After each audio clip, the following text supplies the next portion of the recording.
Hey everyone, welcome in to another daily editorial here on the KE Report. I'm getting an update from SilverCrest Metals, traded on the TSX under the symbol SIL and on the NYSE under the symbol SILV. I am chatting with the president, Chris Ritchie. Now, we're going to be recapping the Q3 financial results that the company released just last week. And we're also going to recap a little bit of what Chris talked about at the New Orleans Investment Conference that we all attended. And he had a bit of a different talk there that was more focused on using gold and silver as a functional currency, kind of what the company is doing by keeping bullion on the balance sheet. But hey, Chris, let's start off with the Q3 financial results related to that recent technical report. Big picture, seems like the company beat forecasts across the board for Q3 in terms of financials. But the technical report, I know a lot of people focus on cash flow, rightfully so. The technical report said cash flow post-tax is going to be around $84 million a year. Looks like this last quarter is exceeding some of those expectations. Now, I know there's a bit of nuance that goes into that, but take us through the cash flow component of the mine currently, please. Yeah, thanks, Corey. I mean, this is definitely one of the differentiators at Las Chispas. I mean, when you have high margins like we do, that translates into free cash flow. So for us, the net free cash flow on the quarter was over $30 million. And again, that's a quarterly number, so over 23 cents per share, 23 cents per share. Said in another way, our operating margins were 59%. So again, that's a pretty unique differentiator that allows you to de-risk an asset really quickly, drop that cash to the bottom line, and then give you lots of flexibility about what to do with that cash, whether it's paying back debt, which we don't have anymore, or convert that into more growth, more buybacks, or holding on to more of the gold and silver itself. So, Chris, the balance sheet is such a key consideration, but as you just said, you have paid off debt, and, well, this thing is built. It's cash flowing now. What are some of the key numbers that investors should be focused on as we transition throughout this year into next year, looking simply at the financial metrics of the company? Well, again, I come back to the 59% operating margins. Quite often in the mining world or the rest of the world, if your operating margins are, or the price of the metal is strong and going higher, guess what? The costs tend to move with it. So the cost and the price of the metal tend to move close to lockstep. So if you have a low margin business and your costs and the price, move together, you're kind of stuck with the margins that you have. Right. So the fact that we have 59% margins, I'm happy to be stuck with those. So I think first and foremost, I think those are things that stick out quite significantly.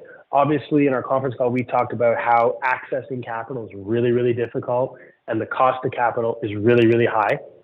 So, when you look at the valuation of a mining company and people look at things like PNAV and whatnot, what's not taken into consideration in some of those valuation metrics is whether or not you have financial flexibility. If something goes wrong, do you have the cash to manage it? Can you dig yourself out of trouble? Do you have to go back to the market when you kind of, at the worst possible time? So again, financial flexibility, and I would translate that also into the ability to be opportunistic, right? Any business that can manage cycles better is worth more. Right? The cycles at lows, you want to be, in our case, buying back shares, holding on to more metal and buying assets, right? But unfortunately for a lot of our peers, they don't have that financial flexibility to be adding value in tough times. So again, to me, I really don't think we get enough credit in the marketplace for that resilience, for that flexibility, for that ability to be opportunistic. So to me, that's that transition from, developer with a bunch of debt to, a company buying back shares, putting bullion on the balance sheet in a really fast period of time is something I want people to think about. Now, this is where a couple of questions came in, is how you're utilizing that capital, because just in that quarter, you did spend $7.1 million to buy back shares. You did that in just 7.5 weeks. Is this aggressive share buyback going to continue throughout the rest of this year? Well, again, that fits into that category of being opportunistic. I think one thing that if things get ugly and weird, we definitely want our shareholders to know that we view those as opportunities. So for us, we definitely still remaining budget to be buying on the share buyback. And when we think about investing in projects, we know our project is a high margin project where a lot of the risk is behind us. So when we buy back our own shares, we think we're investing in one of the highest quality projects out there. So yes, we do still have a budget for that. And, as of today, we are off blackout. So I would be expecting that we'll be active into year end. Now, what about that holding of gold and silver on the balance sheet? The company holds almost $12 million of gold and silver bullion on the balance sheet. That was at the end of Q3. This ties in, again, to that New Orleans conference, your presentation on using gold and silver as a functional currency. Is there a certain ratio of cash to bullion that you are targeting moving forward here? There's a few things I think that we're noting. First and foremost, yes, there is a ratio. So the way we've structured it is we want to have at least 25 million of cash at all times for a rainy day. If something goes wrong, we've got that cash available. Above and beyond that, 40% of the free cash flow that comes in can be put into bullion. Another layer of the framework worth noting is we would manage this currency, gold and silver, just like we would any other currency, meaning we would hedge it. So if gold and silver prices are quite low, we're going to be more aggressive with those purchases, and we're most likely just going to have those ounces unhedged because we like the price. As the price goes higher, we'll hedge a certain percentage of that. So we're managing the volatility just like you would any other currency, with an eye for being opportunistic when the prices are weak. So you're correct. We had about 12 million at the end of Q3. We got our numbers early in Q4, and that happened to be right as the events in the Middle East were sparking up. And we bought more gold and silver pretty much on day one in that time frame. So again, that's a good opportunity there for adding metal at weaker prices. I would also note that we do a covered call strategy, and that generates yield. So right now, the yield we've been generating is higher than the yield that you would get in a U.S. Treasury.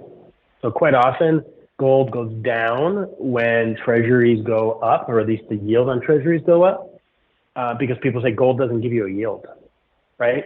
So we believe strongly that gold and silver are a better store of value than fiat currency. And the strategy we've put in place so far has given us a better yield at the same time. So for us, we believe we're giving our investors more exposure to the thing they want. We're generating a better yield, and there's less risk associated with the exposure to the metal we're giving them. So, Chris, is this all about just separating yourself, separating SilverCrest from your peers, other silver miners? Again, it's those margins. It's those margin equal choice. And any business where you don't have choice to allocate money, that's not a great business. So the fact that we have this choice and we can use it is definitely a differentiator.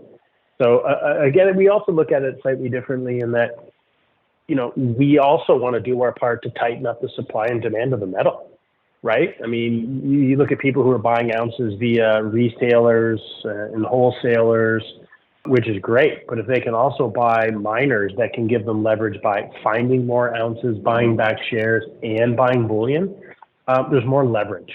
So again, we're trying to add leverage for our investors while reducing the risk associated with that leverage. So that 59% operating margin, look, you circled back to it a couple times, and what is going to impact this moving forward? Any shocks, any big changes that investors need to be aware of as we move into, let's say, next year? So when we structured our financing going into construction, we were going to be building in the middle of COVID. So we had all kinds of concerns about supply chains, COVID shutdowns, problems with contractors, and you name it. So we built a very conservative financial structure that would allow us to repay our debt really, really quickly. So some of the benefits above and beyond the operating margins was that we had a value add tax owed to the government that they started to pay back. So that was helping us. And like all operations, you have tax loss carry forwards, meaning you get to recoup, some of the capital out the door before you start paying tax. So we really wanted to make sure that first year of production, we had a really safe, buffer there to get out of trouble quickly so that we weren't vulnerable. But now we're at a position where at the end of Q3, as discussed in our conference call, we will start paying taxes. So we will have some impact to taxes. So I think in Mexico, it's around 30% corporate tax, and then there's a special mining duty tax as well. So that will definitely impact us, just like it will everybody, into next year. So that's definitely a good thing we want to be pointing out to shareholders. Okay. Chris, can you elaborate on that presentation that you made in New Orleans, again, using gold and silver as a functional currency for the company, but also the big picture, what you were referring to, some of the historical references as well? Yeah, I mean, it comes down to business decisions. And when you look at the total cost to bring a pound of copper, a barrel of oil, pound of uranium, ounce of gold and silver out of the ground, it's not just that all-in sustaining cost that gets referenced. That all-in sustaining cost does not include 15, 20 years it takes you to find the mine, the exploration dollars, the actual capital required to build it. It doesn't include that. It doesn't also include the failures, the assets that never quite make it. So the total true cost to bring an ounce out from under the ground is much higher than what's reported. So when you think about selling an ounce today and then starting a process all over again, what you're really doing is taking that true cost and you're saying, what if that number gets compounded at 5 or 10% a year for the next 15, 20 years, right? So when we look at that, what we also believe that choosing to hold your ounces should be something everybody considers.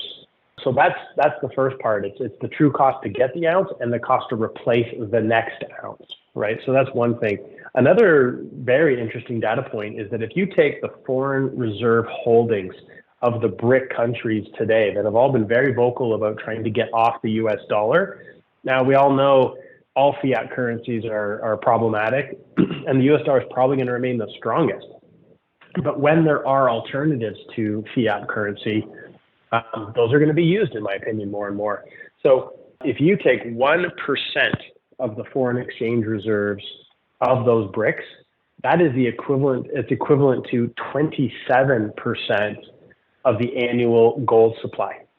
So again, we don't need, the foreign reserves to be all gold. That's not overly realistic. But when I say we want to hold gold and silver, we look at just a small transition from people in central banks saying we want more hard assets, and we think that's a great investment. So that was one thing we talked about in New Orleans. Another thing that I think is really critical is to look at demographics. So, by the year 2030, 100% of the baby boomers are going to be over the age of 65. So we're in a time frame there where most of them are going to be exiting the workforce. The tax dollars that they're paying is going to go down significantly in retirement. For the people coming up in the world, we are not replacing the population at a fast enough rate to create the new tax base that is going to make up the difference. So there's two ways to pay for things. You either increase taxes or you print more money. And my point here is that over the last 60 years, the US dollar has increased in supply by 9% a year. So anybody out there right now, when they're looking at their investment portfolio or their cost of living, you're starting out January 1 down 9%. And my point to mention demographic is to say that with the current trends today, I don't think that's changing. And in fact, I think it's getting worse. So again, my point being is hard assets, I think are going to already have significant value, but they're going to have an even bigger value going forward in terms of preserving purchasing power. So the whole idea of holding on to metal, making a better yield off of it, hopefully capturing more value for those ounces. I mean, another thing, Corey, you mentioned was if I take an ounce out of the ground and I convert it to $1, well, now I've just exposed it to 9% a year loss in purchasing power.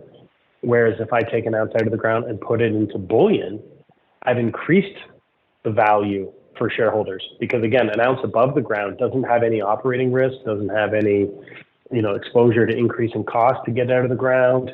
So when gold and silver go higher, our shareholders get 100% of that pricing upside, not 100% of that pricing upside minus the associated costs and risks.